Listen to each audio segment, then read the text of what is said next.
መጽሐፈ ዮዲት ምዕራፍ 3 እነሆ እኛ የገናናው ንጉስ የናቡከደነፆር ባሮች ነን፣ በፊትህ እንኖራለን፣ በፊትህ እንደወደድህ አድርገን ብለው በፍቅር ቃል መልእክትን ላኩ።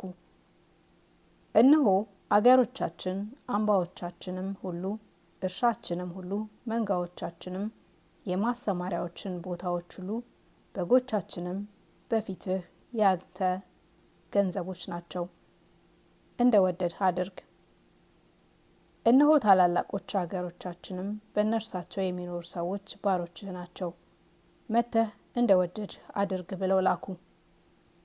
እነዚያም ሰዎች ወደ ሆሎፎርኒስ ደርሰው ይህንን ነገር ነገሩት።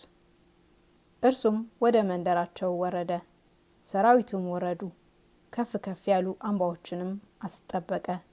ከነርሳቸውም የተረዱት የተመረጡ ሰዎችን ወሰደ።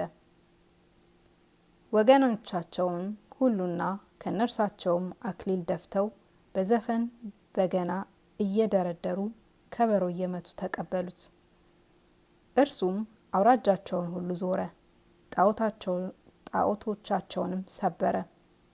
ናቡከደነፆርም ብቻ እንዲያመልኩት እርሱ የሰውን ሁሉ ጣዖት ታጠፋ ዘንድ የታዘዘ ነው።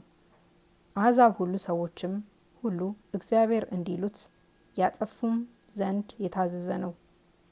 ከፍ ባለ በይሁዳ ክፍል በሚሆን በጰራሊያ አንጻር የገባያ ዕፃ ወደሚሆን ወደ ኤስድራሲሙም መጣ። በሴቅቶን አገሮችና በጢባን ምድረ በዳ መካከልም ሄደ፣ ለሰራዊቱ ስንቅ ያዘጋጅ ዘንድ በዚያም 1 ወር ተቀመጠ።